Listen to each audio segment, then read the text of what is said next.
Hello students, I am Seema Kushwaha from Bharti group of college. कल हमने पढ़ा था गैलीलियन रूपांतरण, तो उसके अंतर्गत हम विस्थापन का रूपांतरण पढ़े थे। उसके बाद हम आज वेग का रूपांतरण। यदि बिंदु P पर स्थित कण समय के सापेक्ष स्थिर नहीं है, अर्थात माना कि कण निर्देश तंत्र S में v वेग से तथा निर्देश तंत्र S' में v' वेग से गति कर रहा है। हमने कल जो डायग्राम बनाया था, निर्देश तंत्र S और एक निर्देश तंत्र S', तो इस पर कोई कण है वो v वेग से गति कर रहा है और S' में v' वेग से गति कर रहा है। तब वेग का रूपांतरण होगा। जो समीकरण 4 लाए थे हम, उसका अवकलन करने पर dr vector upon dt equal to dr vector upon dt minus v vector. तो यहाँ पर दूरी बटे समय को हम वेग बराबर लिखते हैं, तो यहाँ पर dr vector upon dt equal to हम यहाँ पर लिखेंगे v vector dash equal to dr vector by dt v vector minus capital V vector. इसे हम इक्वेशन 8 लिखेंगे। समीकरण 8 जो इक्वेशन 8 है वो वेग के लिए गैलीलियन रूपांतरण समीकरण कहलाता है। अब हम आगे त्वरण का रूपांतरण निकालें। समीकरण जो 8 लाए हम उसका अवकलन करेंगे। समीकरण 8 का अवकलन करने पर यह हो जाएगा d v vector dash upon dt equal to d v vector upon dt minus 0। क्योंकि S' तंत्र का S के सापेक्ष जो वेग है वो कांस्टेंट है, अतः जो dv वेक्टर बाई dt है वो 0 होगा। क्योंकि जो S' तंत्र का S के सापेक्ष वेग है वो कांस्टेंट है, तो dv vector upon dt equal to हो जाएगा 0। तो इसे हम लिख सकते हैं a' vector equal to a vector. हम इक्वेशन 9 लिखेंगे। यहाँ a' वेक्टर और a वेक्टर जो है वो निर्देश तंत्र S तथा S में कण की त्वरण है। जो a' वेक्टर है और a वेक्टर है वो निर्देश तंत्र जो हम लिए थे दो तंत्र S' और S में कण का त्वरण है। तो इस समीकरण से यह व्यक्त होता है कि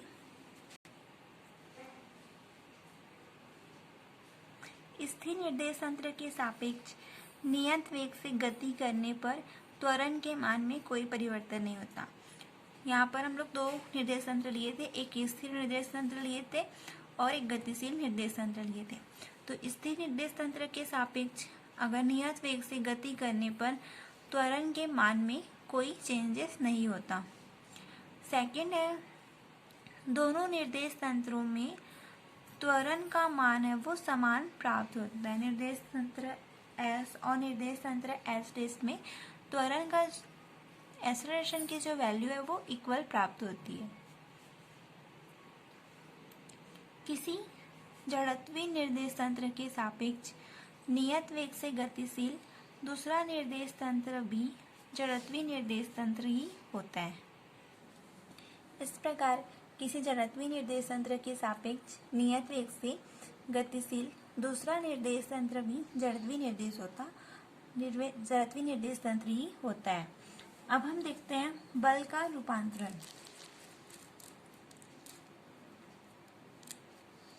गैलीलियन रूपांतरण सिद्धांत में कण के द्रव्यमान को अचर माना जाता है, अतः समीकरण 9 को कण के द्रव्यमान से गुणा करने पर बल प्राप्त होगा। यहाँ पर जो गैलीलियन रूपांतरण सिद्धांत है उसमें जो कण का उसको अचर माना जाता है, तो समीकरण 9 को कण के द्रव्यमान से गुणा करेंगे तो हमें बल प्राप्त होगा। तो इक्वेशन 9 था a' vector equal to a vector, तो उसे हम कण का द्रव्यमान m से गुना करेंगे तो ये हो जाएगा m a dash vector equal to m a vector. तो F फोर्स इक्वल टू होता है मास इंटू एक्सेलरेशन। तो यहाँ पर m a डैश वेक्टर है जिसे हम लिख सकते हैं F dash vector. F m a vector को लिख सकते हैं F वेक्टर, इसे हम दिए इक्वेशन 10। इस प्रकार सभी जड़त्वीय निर्देश तंत्रों में कण पर आरोपित बल का मान समान प्राप्त होता है। इसे बल का गैलीलियन निश्चरता का नियम भी कहते हैं। जितने भी निर्देश तंत्र है, जड़त्वीय निर्देश तंत्र है, उस पर कण पर आरोपित बल का मान है वो समान प्राप्त होता है और इसे ही बल का गैलीलियन निश्चरता का नियम कहते हैं। बल का मान समान प्राप्त होने के कारण यह कहा जा सकता है कि इन निर्देश तंत्रों में न्यूटन के नियम है वो समान रूप से वैध रहते हैं और इस पर जो न्यूटन का नियम है वो समान रूप से वैध रहता है।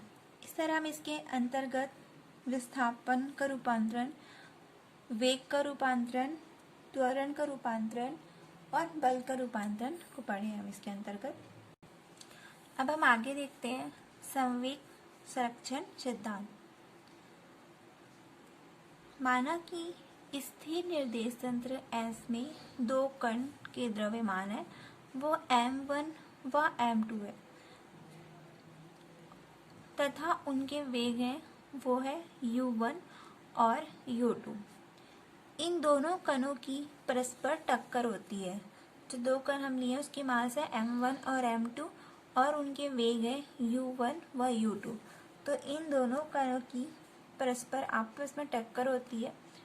टक्कर के पश्चात उनके जो वेग है वो बदलकर v1 व v2 हो जाते हैं।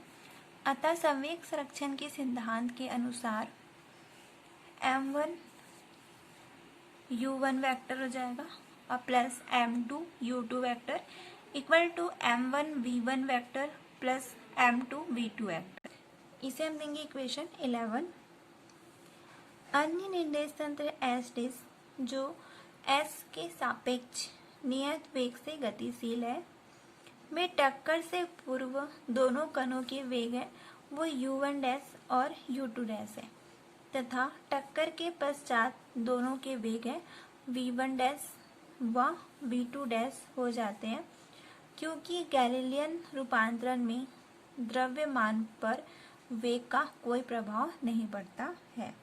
तो यहाँ पर हम दो निर्देश तंत्र लिए थे S' और S के सापेक्ष जो नियत वेग से गतिशील है वो, तो टक्कर से पूर्व, टक्कर के पश्चात हम उसका वेग लिए थे v1 और v2। तो यहाँ पर टक्कर से पूर्व वेग जो रहता है वो था v1 डैश और v2 डैश।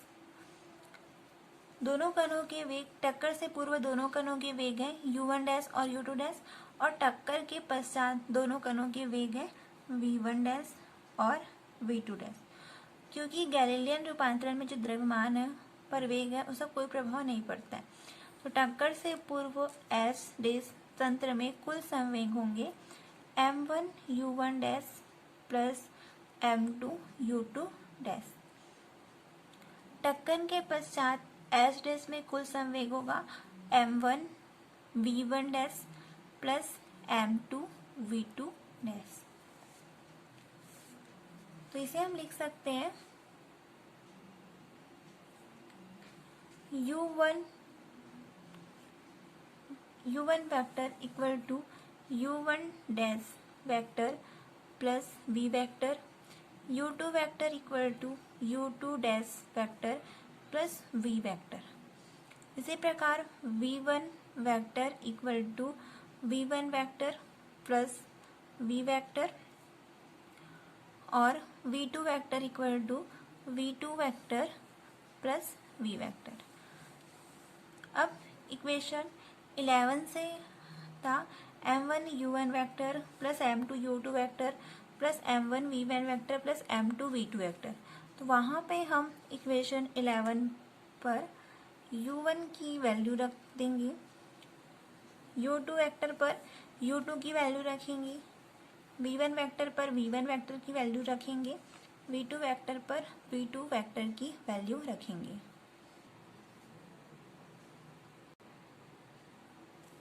यहाँ पे हम वैल्यू रखें m1 u1 की वैल्यू रखें u1 dash vector plus v vector plus m2 u2 vector की वैल्यू रखें तो ये आ गया u2 vector u2 dash vector plus v vector equal to m1 v1 vector की वैल्यू रखें v1 vector plus v1 dash vector plus v vector और v2 की वैल्यू रखें v2 डैश वेक्टर v2, जिससे m1 u1 dash plus m2 u2 dash equal to m1 v1 dash और m2 v dash प्राप्त होता है। इसे हम देंगे इक्वेशन 12। निर्देश तंत्र एस डैश में भी टक्कर से पूर्व और टक्कर के पश्चात संवेग बराबर प्राप्त होते हैं, अर्थात गतिशील निर्देश तंत्र में भी संवेग संरक्षण का सिद्धांत है वो समान रूप से लागू होता है। जो निर्देश तंत्र एस डैश है उसमें भी टक्कर से पूर्व और टक्कर के पश्चात, मतलब टक्कर से पूर्व और टक्कर के पश्चात है संवेग है वो बराबर प्राप्त होते हैं, अर्थात जो गतिशील निर्देश तंत्र है उसमें भी संवेग संरक्षण का सिद्धांत समान रूप से लागू होता है।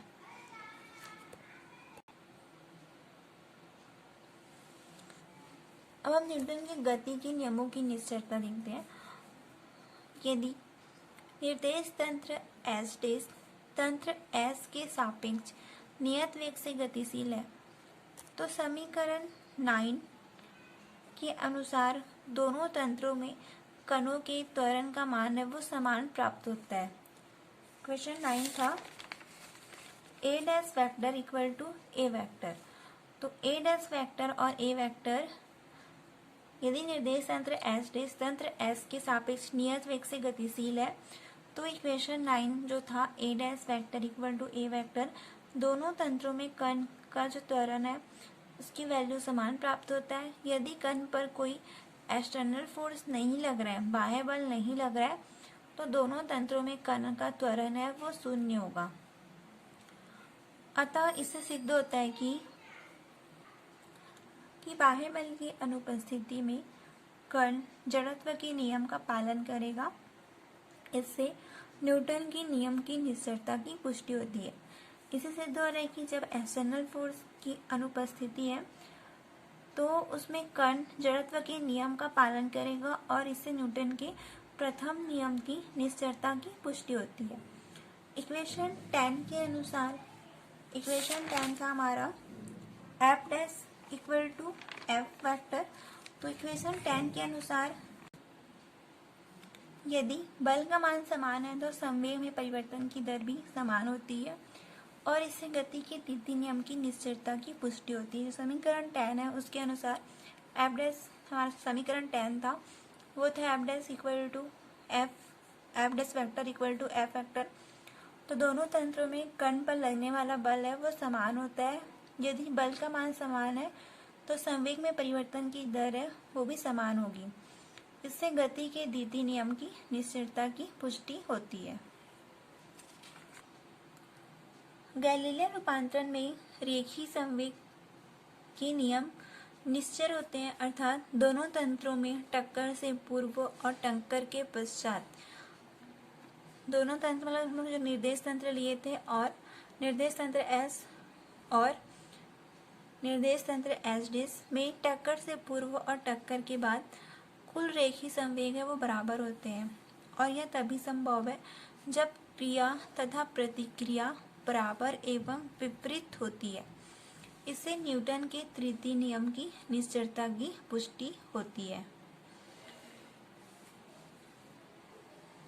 इस प्रकार जो गैलीलियन रूपांतरण में रेखीय संवेग के नियम निश्चय होते हैं, अर्थात दोनों तंत्रों में टक्कर से पूर्व और टक्कर के पश्चात कुल रेखीय संवेग है वो बराबर होते हैं और ये तभी संभव होता है जब क्रिया तथा प्रतिक्रिया है वो बराबर एवं विपरीत होती है। इसे ही न्यूटन की नीति तृतीय नियम की निश्चयता की पुष्टि होती है।